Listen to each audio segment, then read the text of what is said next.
The L. Douglas Wilder School honors excellence in Virginia government. Sponsored by Dominion Energy, Altria, Virginia Housing, and Centera Health. Now your host, Jessica Noll. We're here on the VCU campus where the L. Douglas Wilder School of Government and Public Affairs is educating future public servants in their 3 undergraduate programs and enhancing the skills of many current public and nonprofit professionals with their numerous graduate and certificate programs. As a nationally ranked top 40 school, the Wilder School is not only recognized in the Commonwealth, but also nationally and internationally for its work. We had the opportunity to sit down with the school's dean, Dr. Susan Gooden, to learn more. We ranked in the top 15% of all programs nationwide in public affairs. We're tied for number 1 in the Commonwealth of Virginia. We also are ranked in several subspecialty areas. So we're ranked number 34 in public management and leadership. We're ranked number 28 in urban policy. And we're particularly proud that we're ranked number 19 in social policy. So that really reflects part of the core mission of the Wilder School, our focus on social equity, vulnerable populations, and social justice, and how we can, through government and through our private and nonprofit partnerships, really represent many of those democratic principles, such as liberty and justice for all, and people being created equal. Those are values that we are at the fore of all the work that we do at the Wilder School, in all of our courses, in the teaching that we do, and in the opportunities that we provide for our students. Governor Wilder's leadership remains an inspiration today as he marked his 90th birthday earlier this year and recently commemorated the 30th anniversary of his historic inauguration as Virginia's 66th governor, the first elected African American to be governor of any state. As a distinguished faculty member in the school that bears his name, the governor's days are filled with lecturing, writing, and media appearances. We're pleased to share his thoughts on the importance of public service.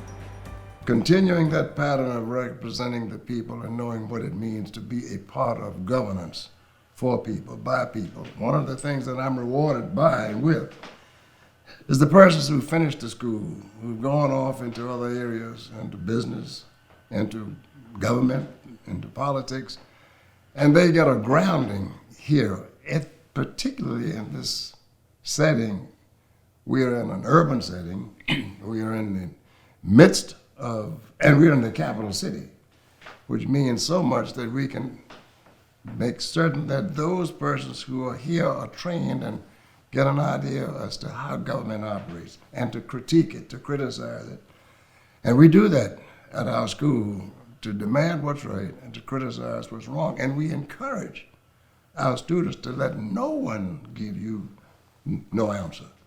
Demand an answer. If you're not satisfied with it, say why you're not satisfied with it.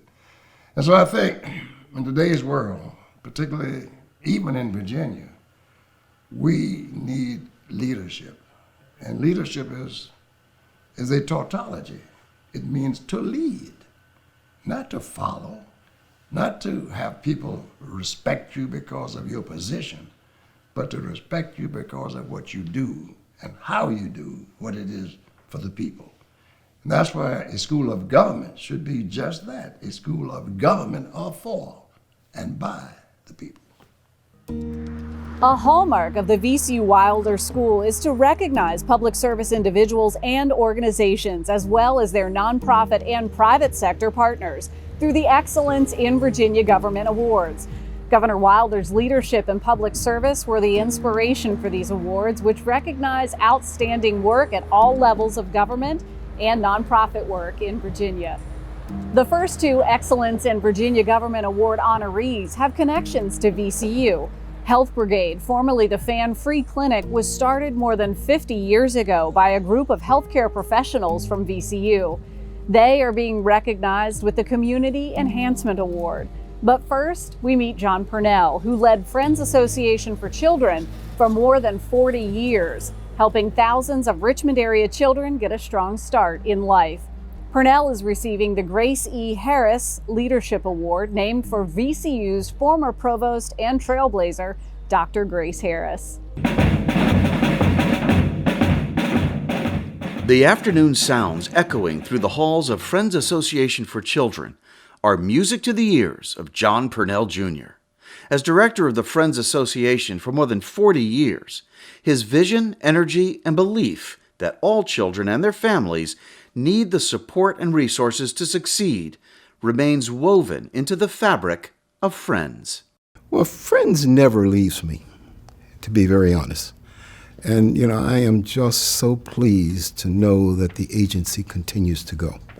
And when you stop to think about an organization that was founded in 1871 and that has been flexible in being able to respond to the changing social needs, and to realize that there's enough of a foundation for the current leadership of this organization to have a vision for what is needed now and into the future, that's reassuring.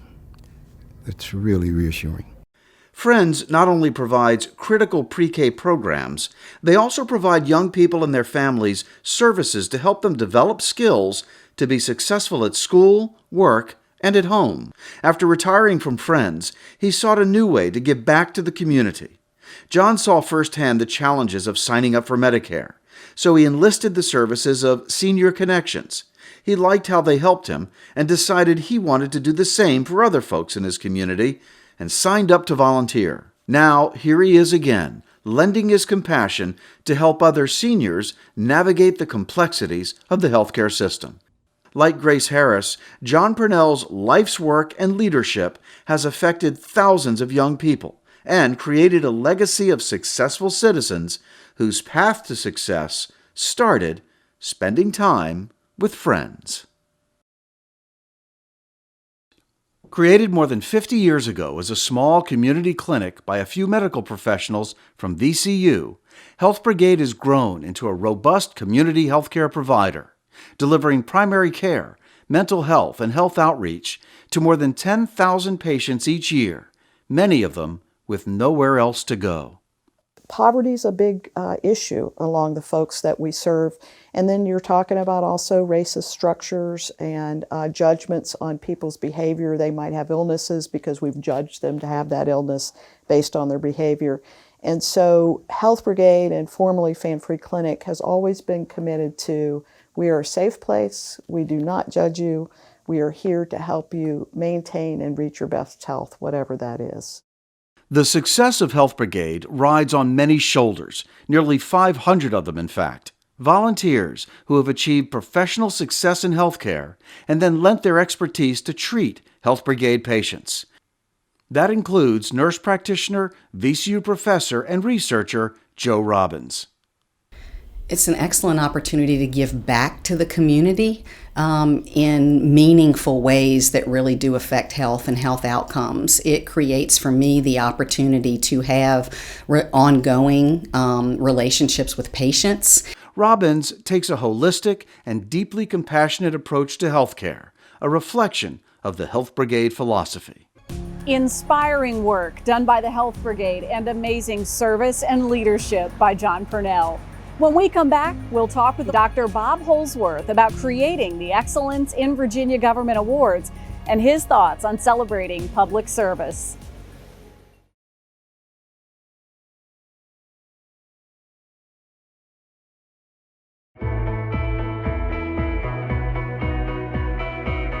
When we created these Excellence in Virginia Government Awards, what we wanted to do was to honor the people who really work hard day to day to make Virginia a better place. And this includes not only leaders, but people in the agencies in Virginia state government, in the local government agencies, and in the nonprofits that actually work in partnerships with government.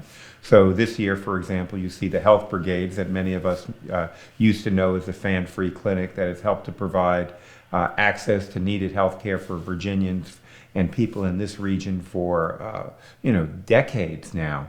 And so it's just a way of honoring people who often go unsung, you might say. I think we've been reminded so much of late, of the importance of the rule of law, the importance of what government can do to assist people who really need help, and the nonprofits who are doing that. When you see the people on the food lines, when you see what Congress might be able to do, like we're honoring Congressman Bobby Scott, about how important it is that they provide the support to people who've been struggling through this pandemic. And I think more than ever today that we recognize those individuals who are really trying to make life better for Virginians and who have done so in some instances for 30, 40, and 50 years. Helping youth and their families is the mission of Virginia's Department of Juvenile Justice. They are being recognized for their innovative transformation plan that has changed the way Virginia treats young offenders and helps them become productive citizens. Good government often involves public-private partnerships. Virginia Housing partners with dozens of organizations, realtors, policymakers, and more to deliver its mission, helping all Virginians attain quality, affordable housing. The pace is unrelenting. The progress is palpable as Amazon's HQ2 takes shape in Arlington. A huge win for the Commonwealth, but one that caused concern in Northern Virginia, where housing is already so expensive. This is where excellence in government can enhance the success of a new business venture. When the deal was announced, Virginia Housing went to work, partnering with local community groups to develop innovative solutions for affordable housing and to pledge $75 million over 5 years as seed money to help ensure the success of this endeavor in the region. We could not accomplish our mission without those partnerships, and that includes realtors, lenders, nonprofits, developers, General Assembly members, and state and local officials. They're all critical to our success and to furthering the mission of affordable housing in Virginia. Through strategic investment, innovation, and partnerships across the Commonwealth, for nearly 50 years, Virginia Housing has met its mission to help Virginians attain quality, affordable housing and transform the lives of thousands of individuals and families.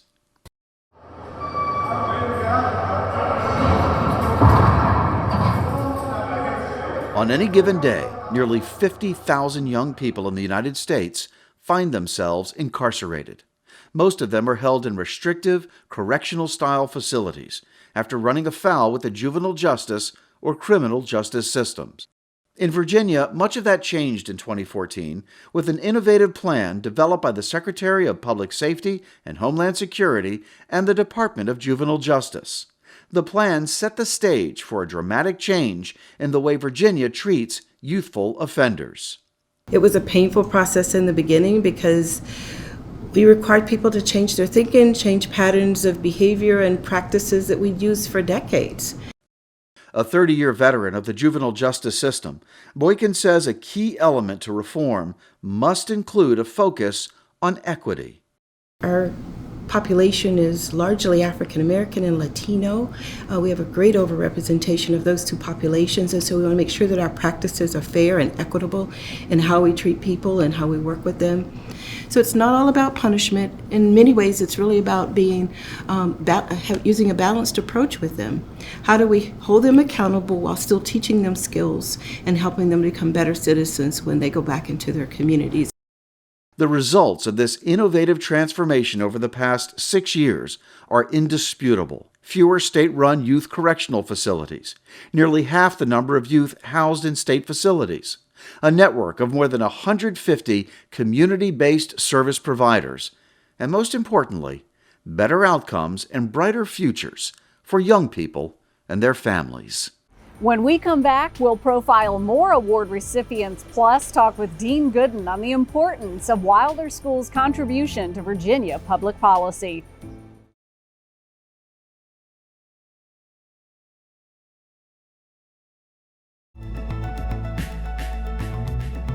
The Wilder School works hand in hand with policymakers, state and local governments, and nonprofits to provide faculty expertise, research, and public opinion polls to assist their work. Dean Gooden explains. We are located downtown in Richmond, just a stone's throw away from the Capitol. And we offer program offerings at the undergraduate and graduate level in several degree areas, including criminal justice, urban and regional studies and planning, public administration, and homeland security and emergency preparedness. And we have a PhD program in public policy. We also have a large comprehensive Center for Public Policy, where we house several research institutes, including our Gracie Harris Leadership Institute, Performance Management Group, Survey and Evaluation Research Lab, and our newest institute, the Research Institute for Social Equity, or RAMIREZ. We're also home of the Commonwealth Poll, which is a poll that comes out periodically that looks at attitudes of citizens and residents of the Commonwealth of Virginia. And that is a very respected information source for policymakers, and it was selected as a CNN presidential poll, state presidential poll in the most recent election. So we have a lot that we're proud of at the Wilder School, and a lot of great opportunities for students. And congratulations to Dean Gooden for her recognition. Honoring an organization or individual who displays a sustained commitment to securing equal rights and justice for all people, the Hill Robinson Expansion of Freedom Award is named for two equal rights pioneers, attorney Oliver Hill and Judge Spotswood Robinson. Receiving this award is UVA law professor A.E. Dick Howard, the principal drafter of the 1971 Virginia Constitution, which enshrined hard-won civil rights protections and voting rights. The second honoree in this segment is a Henrico County librarian who's worked tirelessly to bring awareness, visibility, and promote services to the Latino and Spanish-speaking communities in Central Virginia. CRISTINA Dominguez Ramirez is an unsung hero.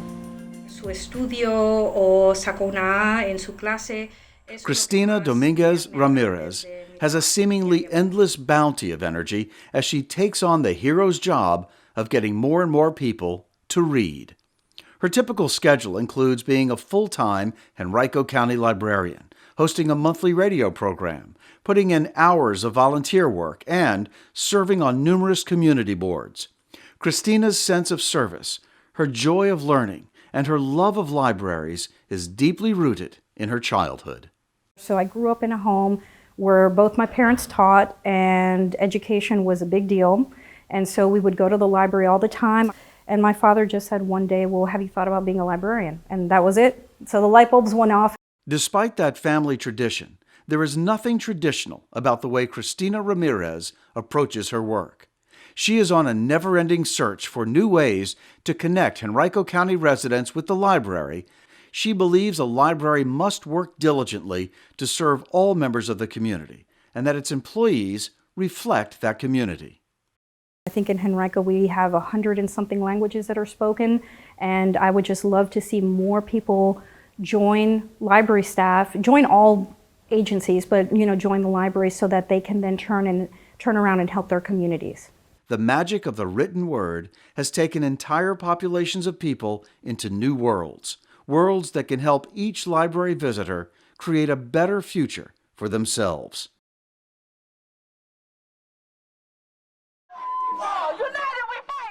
The 1960s were a benchmark in the story of America. The turbulence of war, assassinations, protests, and riots were all part of a singular struggle to redefine the rights of all individuals, no matter their race, creed, or gender. The resistance to that change was deeply rooted in misinformation, bigotry, and hatred from generation to generation. The clashes were inevitable. So too was change.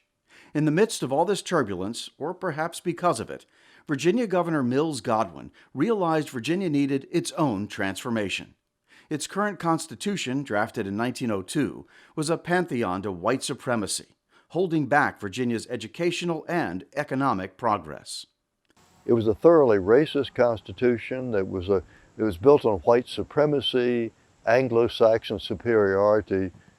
A.E. Dick Howard was a 34-year-old UVA law professor who clerked for Justice Hugo Black on the Supreme Court when Governor Godwin asked him to lead the commission to draft a new Virginia Constitution. The commission members included Lewis Powell, Colgate Darden, and Oliver Hill. A central goal was to repudiate the 1902 Constitution, to put that chapter in Virginia's history behind us, to look to a, if not a perfect future, certainly one that was not bound by the shackles of segregated schools and racial discriminations. Education was put in the Bill of Rights, along with other fundamental guarantees. The simple and direct new Constitution was quickly approved by the General Assembly.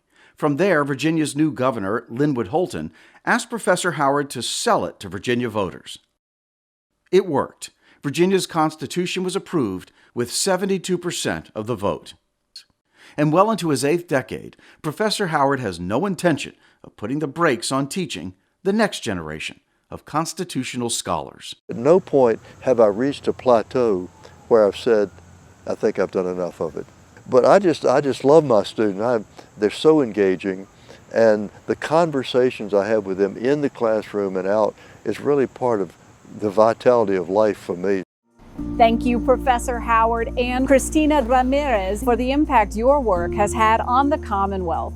We'll be right back with our final honoree, a public servant who currently serves the 3rd District of Virginia in the U.S. House of Representatives, Congressman Bobby Scott.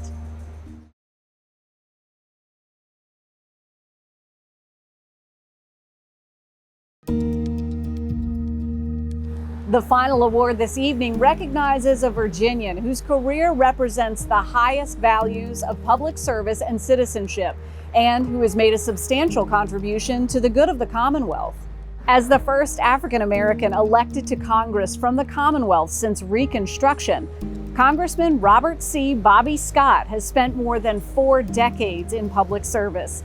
Congressman Scott currently serves as the chairman of the powerful Committee on Education and Labor, where he's advancing an agenda improving equity in education, protecting and expanding access to affordable health care, and ensuring workers can earn a living wage.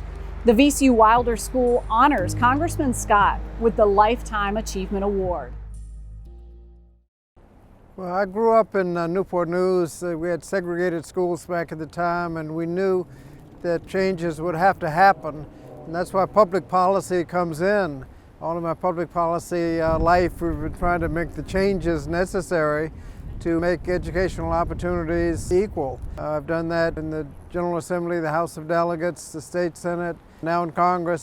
But there was never any time when I was looking towards elective politics. I was just looking to get involved. The Chamber of Commerce, the Bar Associations, the NAACP. I started the legal aid program on the peninsula. You learn very early that as you want to make changes, you can formulate the ideas, but at some point you got to hand it off to the politicians to get the job done. Once in the House, Bobby Scott has been relentless in his service to his constituents. He has helped sustain Newport News' economic foundation of shipbuilding, while ensuring the U.S. Navy has the finest and most effective vessels on the world's oceans. It didn't take long, however, to see where Bobby Scott's true heart lies: our nation's children. The Education and Labor Committee has incredible jurisdiction, the kind of jurisdiction that actually touches people's lives. Obviously education, which starts pre-K, K through 12, higher education, job training. Part of that education is derived from young people seeing what is possible in their lives instead of the obstacles that exist. He's always there serving the people, doing what he can to represent everybody, not just his district, but the nation. And for a little kid to see that, who may be from the barrio or from public housing or wherever he or she may be, to say, you know what, I can do that because Bobby does it. That's powerful. We hope you've enjoyed getting to know more about the important work of the VCU L. Douglas Wilder School of Government and Public Affairs and their dedication to honoring excellence in Virginia government. Thank you for watching the L. Douglas Wilder School Honors Excellence in Virginia Government, sponsored by Dominion Energy, Altria, Virginia Housing, and Centera Health.